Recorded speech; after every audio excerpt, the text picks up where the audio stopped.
ለቸልሲ ደጋፊዎች አስቸጋሪው የነበረው ጨዋታ ቸልሲ ያለ አሰልጣኝ ያለ ቋሚ አሰልጣኝ ከ21 ዓመት በታች የነበረው አሰልጣኝ ለመጀመሪያ ጊዜ ፔፕ ጋርዲዮላውን ማንቸስተር ሲቲ 1011 ጨዋታዎችን በዋና አሰልጣኝነት ያሰለጠነውን አሰልጣኝ ገጥሞ 1-1 ጨዋታውን አጠናቋል።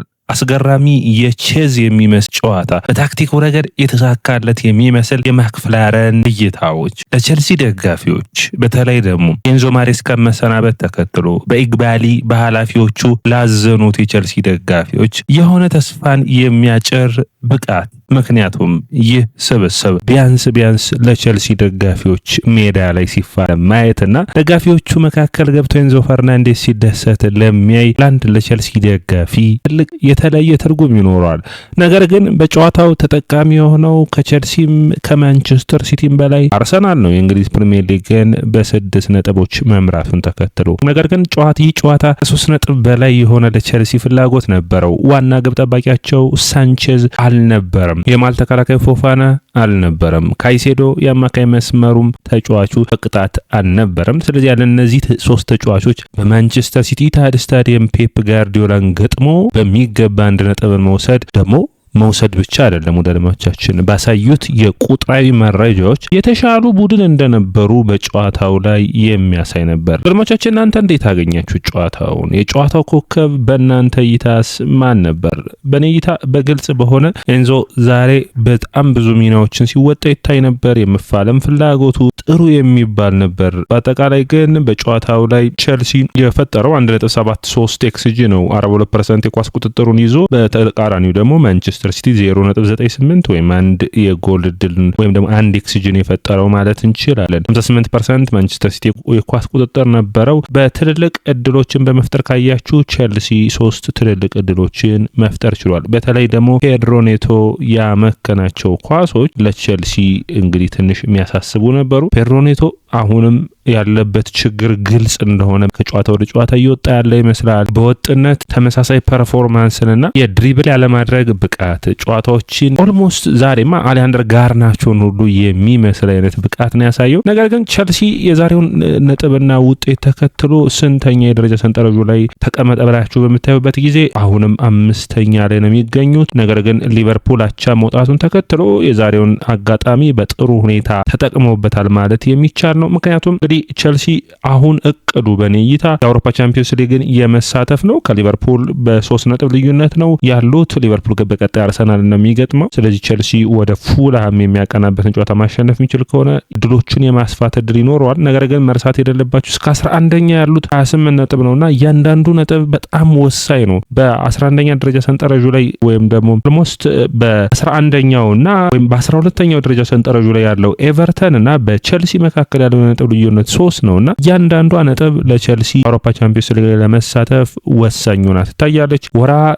ጥር ደግሞ ብዙ ጨዋታዎች ያሉበት ነውና በእነዚህ በእያንዳንዱ ጨዋታዎች መፋለም መቻልና ውጤታማ መሆን አስፈላጊ ነው። ያንንም በሚገባ ማንቸስተር ሲቲ ላይ አሳይተዋል። ቸልሲ ግን በዘንድሮ የውድድር ዓመት በሌሎች ውድድሮችም በኤንዞ ማሬስካ ስር የነበረበት ትልቁ ችግር ትልልቅ ጨዋታዎችን የማሸነፍ አልነበረም። በትንንሾቹ ጨዋታዎች ላይ በእንደዚህ አይነት የበላይነት ጨዋታዎችን ማሸነፍ መቻል ነው። ሊያም ሮዘነሪ ከስትራስቡርግ ወደ ቸልሲ ዛሬ ወደ ለንደን በረራን አድርገዋል። ኢንተርቪው አድርገና በሚቀጥሉት 24 ሰዓታት ውስጥ ቀጠራል ተብሎ የቸልሲ ዋና አሰልጣኝ ይሆናል ተብሎ ይጠበቃል። ጨዋታው ላይ ምን ነገሮችን ተመለከትን ብለን በምናይበት ጊዜ እንግዲህ ጨዋታው ለፔፕ ጋርዲዮላው ማንቸስተር ሲቲ ሰንደርላንዱን ያቻ ውጤት ተከትሎ የተለየ ትርጉም ሊኖረው የሚችል ጨዋታውን ማሸነፍ፣ ወደ ድል መምጣት፣ በሜዳቸው 8 ተከታታይ እድሎችን ማስመዝገብ የሚችሉበት ነበር። ነገር ግን ፔፕ ጋርዲዮላ ከጨዋታው በፊት እንደተናገረው አዲስ አሰልጣኝ ሲሆን ጨዋታ ስታይሉን፣ ሁኔታዎቹን መገመት አይቻልም እና ከዛ ውጭ ደግሞ የጄሰን ጋቫርዲዮ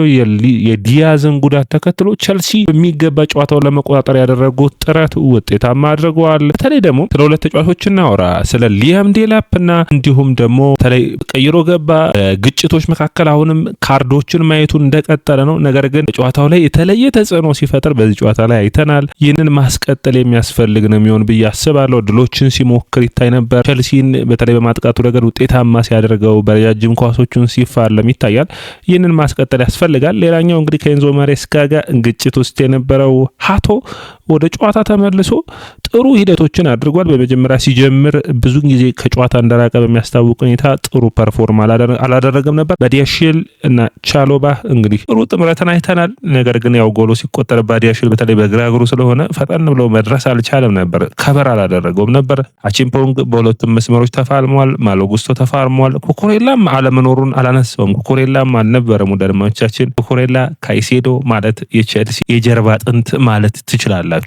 ምርጦቹ ተጫዋቾች ሳንቼዝ የዘንድሮ የውድድር ዓመት የቼልሲ ኮከብ ተጫዋች ምረጡ ከተባለ ሳንቼዝ ነው የሚሆነው። አሰልጣኙን ስጨምሩ ፎፋና አለመኖሩን ስታዩ ብቻ ቼልሲ ይህንን 1 ነጥብ የወሰደበት መንገድ ጥሩ ነው። ነገር ግን በፉልሃሙ 3 ነጥብ ካልታጀበ በወጥነት ቡድኑ መፋለመን ካልቻለ የዛሬው 1 ነጥብ ምንም ትርጉም አይኖረውም አይደለ? በሜዳው ለምሳሌ በበርንማውዝ የጣለው ነጥቦች በዚህ ጨዋታ ካገኘው ነጥብ ጋር ሁሉም እኩል ነው በነጥብ ደረጃ አቻ ነው። ነገር ግን አንዳንዱ ጨዋታ ከትልቅ ቡድን የምታገኘውን አቻ በትንንሽ ቡድኖች የምታሸንፍ ከሆነ ያቺ አቻ ውጤት ከፍተኛ ለውጥን ታመጣለች። ሌላኛው መነሳት የሚጠበቅበት ነጥብ በአማካይ መስመሩ ፓልመር ሙሉ 90 ደቂቃ ተጫውተዋል።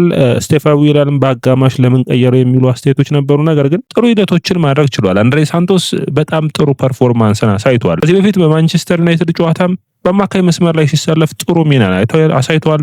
ጄምስ ነው ምንም ማግለጽ አይቻልም። ያለ ካይሴዶ ቼልሲ ቢጫወትም ጄምስ አለው የሚያስብል ጥሩ ፐርፎርማንስን አሳይቷል። ሳንቶስ ሁለቱን ባላንስ ለማድረግ በተለይ ደግሞ ወደፊት የሚልካቸው ኳሶች ጥሩ የሚነበሩ በጨዋታው ላይ ጥሩ ሙከራዎችን ለማድረግ ሞክሯል። ጉስቶ እንግዲህ ያሻማው ኳስ ነው በመጨረሻ ኤንዞ ፈርናንዴዝን አግኝታ ጎል የተቆጠረው። ለማንቸስተር ሲቲ ግን ይህ ነጥብ መጣል በጣም አሳሳቢ ነው። እንግዲህ ምክንያቱም በስታዲየም ኦፍ ላይት የጣሉትን ነጥብ ስታስቡ ይሄኛው በተከታታይ 4 ነጥቦችን ጣሉ። አርሰናል ጋር የነበራቸውን ልዩነት በፍጥነት እያጠበቡ ነበር። አሁን ተመልሶ ወደ 6 ነጥብ ከፍ ብሏል። የእንግሊዝ ፕሪሚየር ሊግን ማን ያነሳዋል የሚለው ገና በ20ኛው ሳምንት አይታወቅም። ምክንያቱም ማንቸስተር ሲቲም ከአርሰናል ጋር የሚጫወቱ ይሆናል። ቀጣይ ማንቸስተር ሲቲም ወደ ስታንፎርድ ብሪጅ የሚያቀና ይሆናል። ስለዚህ ተጠባቂ ጨዋታዎች ይኖራሉ። በአጠቃላይ ግን እንደ ቡድን ማንቸስተር ሲቲ ኤርሊንግ ብሮት ሃላንድ ላይ የተመረኮዘ ቡድን ሆኗል ማለት የሚቻል ነው የሚሆነው። ኤርሊንግ ብሮት ሃላንድ በመጀመሪያዎቹ 13 ጨዋታዎች በአስደናቂ ብቃት ነበር አይደለ ጎሎችን የሚያስቆጥሩ የነበረው ከ26 ጎሎች ወደ 17 ጎሎችን ያስቆጥሩ ነበር። ከነዛ በኋላ ግን በተደረጉት ጨዋታዎች 30 ጎሎችን ሲያስቆጥሩ ማንቸስተር ሲቲዎች 8ቱን ብቻ ነው ያስቆጠረው። ስለዚህ ሃላንድን ተቃራኒ ቡድኖች በሚገባ እየነቁበት ነው። ያጨዋታ ሂደቱ ሃላንድ ላይ ብቻ ያተኮረ ይመስላል። እዚህ ላይ ማሻሻሎች የሚያስፈልግ ይመስለኛል። ዶኩ ከጉዳት እየተመለሰ ነው። አንቶን ሴማዮንም የሚያስፈርሙ ይሆናል። ስለዚህ እነዚህን ተጫዋቾች መጠቀም አንዱ በፔፕ በኩል የሚጠበቅ ነው። ነገር ግን በአማካይ መስመር በኩል ሮድሪ መመለሱ በጨዋታው ላይ ሙሉ 90 ደቂቃ መጫወቱ ነገር ግን ሮድሪ የድሮ ሮድሪ አይደለም። አሁንም በአካል ብቃቱ በፊትነሱ ረገድ መሻሻል የሚጠበቅበት ነው የሚሆነው። ነገር ግን በኒኮ ጎንዛሌዝ እና በሮድሪ መካከል ራሱ ሙሉ ፊትነስ ላይ ቢድን ያጨዋት ልዩነቶች እንዳሉ ግን ፔፕም የሚረዳ ይመስለኛል። ምክንያቱም ኒኮ ጎንዛሌዝ በጉዳት አለመኖሩን ተከትሎ እንጂ ኒኮ ጎንዛሌዝ በጣም በፈጣን መልሶ ማጥቃት ቡድኑ እንዲጫወት አድርጎት ነበር። በተቃራኒው ሮድሪ ደግሞ የድሮ የማንቸስተር ሲቲ ግርፍ ስለሆነ አጨዋት ስታይሉን ኳሱን መቆጣጠር ላይ ፖሴሽን ላይ ያተኮረ አጨዋወት ምርጫው ያደረገ ተጫዋች ነው። የጋቫርዲዮ ጉዳት ከበድ ያለ እንዳይሆን የሚያስፈራ ነው የሚሆነው። የዲያዝ እንኳን ብዙ አሳሳቢ አይመስለኝም። አታናኬና ኩዛኖቭ የማል ተከላካይ ሆኖ ተጫውተዋል። እንግዲህ ትንሽ አስቸጋሪ የነበረ ነው። በአጠቃላይ እንግዲህ ቼልሲ ደግሞ በተቃራኒው በምታዩበት ጊዜ እንደዚህ አይነት ቡድኖችን በተለይ ሪያን ቸርኪን፣ ሃላንድ፣ ፎደንን ማቆም መቻል ጥሩ የሚባል የመከላከል ቅርጽ እንዳለው የሚታይ ነው። ይህንን ግን ማስቀጠል ያስፈልጋል። ባዲያሽል ጥሩ ስራ ሰርቷል። ወጥነት ቼልሲ በአጠቃላይ ስብስብ ወጥነት ያስፈልገዋል። ነገር ግን በተጎዱ ተጫዋቾች የገቡትን ተጫዋቾች ደግሞ ማድነቅ ይጠበቅብናል። አንዱ ባዲያሽል ነው። ሌላኛው ፊሊፕ ዮርገንሰን ነው። ጎሉን ምንም ማቆም የሚችለው ኳስ አልነበረም። ሌላኛው መነሳት የሚጠበቅበት ሪሲ ጄምስ እና አንድሬ ሳንቶስ በአማካይ መስመር በጣም ጥሩ ነበሩ። ኤንዞ ፈርናንዴዝ በእያንዳንዱ ኳስ ሲፋለም ይታይ ነበር። ከዛ ውጭ ተፋላሚነቱ ለቡድኑ ውስጥ ያለው ሁኔታ በጣም የሚያስደስት አይነት ተጫዋች ነው። ማንም ደጋፊ የሌላ ቡድን ደጋፊ እንኳን ኤንዞ ፈርናንዴዝን ሲያይ የኔ ቡድን አባል በሆነ የሚያስብል አይነት ተጫዋች ነው። ኔቶ ግን ወጥነት አሁንም የኔቶ በጣም የተሻለ ተጫዋቾች አሉ። ኤንዞ ማሬስካንም ቢቀያየሩ ቸልሲ መሀል ሰፋሪ የሆኑ ተጫዋቾች አሉ። አሁን በኔቶ ላይ እንዴት ትጨክናላችሁ? ማለት ጥሩ ብቃትም ሊያሳይ ይችላል የሆኑ ጨዋታዎች ላይ ወጥነት ግን ያለው በጨዋታዎች ውስጥ ልዩነት የሚፈጥር ማለትም ከአርሰናል፣ ከሊቨርፑል፣ ከማንቸስተር ሲቲ ጋር ያለ ቸልሲ የሚፎካከረው ከነዚህ ተጫዋቾች ጋር ስታወዳድሩት ኔቶ ቋሚ 11 ውስጥ መግባት የሚችል ነው ወይ? ቤንች መሆን ብቁ ይመስለኛል። የጋርናቾን ጊተን ስራ ለመቀየራው መክፈለርን ጥሩ ውሳኔ ይመስለኛል። ትምህርትን እንዲወስዱ የሚያደርጋቸው ነው የሚሆነው። በሚገባ ሰርተው ያው ፔድሮ በመጀመሪያው አጋማሽ የሆኑ ሩጫዎች ነበሩት፣ መፋለሞች ነበሩት። ፓልመር ወደ ብቃቱ አሁን ሙሉ 90 ደቂቃዎችን እየተጫወተ ሲመጣ ለመመለስ ጥሩ እድሎችን የሚያገኝ ይሆናል። ጨዋታው እንዴት አገኛችሁት? በአጠቃላይ ወደ አድማቻችን እንግዲህ ቸልሲ ወሳኝ የሆነውን 1 ነጥብ ወስዷል። በጥሩ ብቃት ነው ወይ ካላችሁኝ በጥሩ እድሎችን መፍጠር የቻለበት ጨዋታ ነበር። ወደ አድማቻችን የያ ስፖርት ነው። የያ ስፖርት ላይክ፣ ሼር፣ ኮሜንት፣ ሰብስክራይብ ማድረጋችሁን አትርሱ።